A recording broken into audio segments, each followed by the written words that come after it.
Boris Johnson.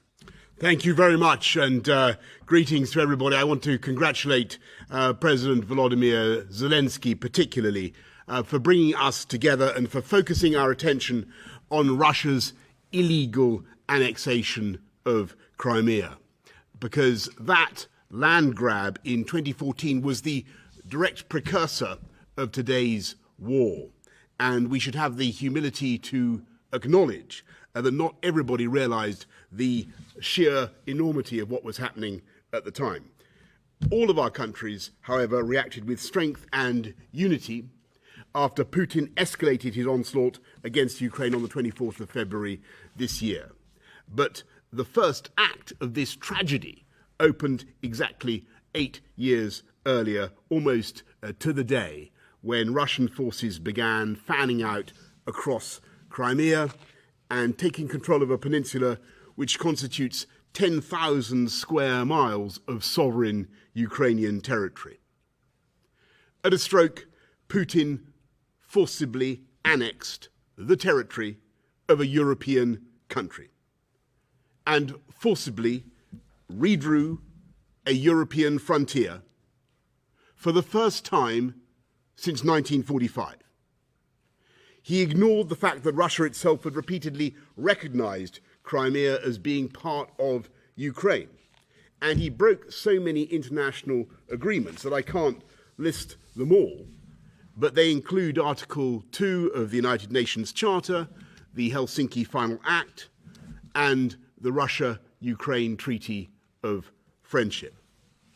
And ever since the annexation, the people of Crimea have endured a brutal and systematic campaign of human rights abuses by the Russian authorities, including the persecution of the Tatars, arbitrary arrests with a tenfold increase in detentions last year, and the restriction of land ownership to Russian citizens.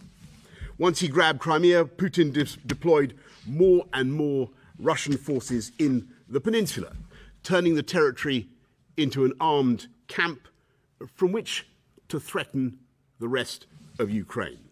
And so Crimea duly became the launch pad for the invasion on the 24th of February, or one of the launch pads.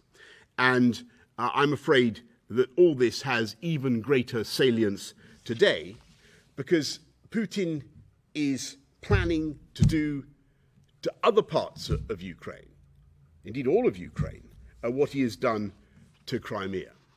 And he is preparing more annexations and more sham referendums.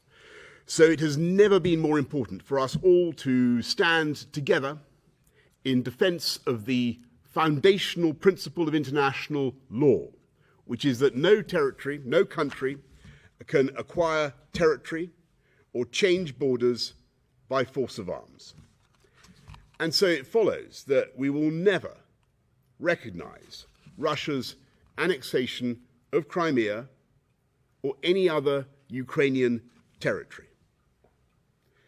In the face of Putin's assault, we must continue to give our Ukrainian friends all the military, humanitarian, economic, and diplomatic support that they need, until Russia ends this hideous war and withdraws its forces from the entirety of Ukraine. Thank you all very much. Thank you, Prime Minister. Our next speaker is His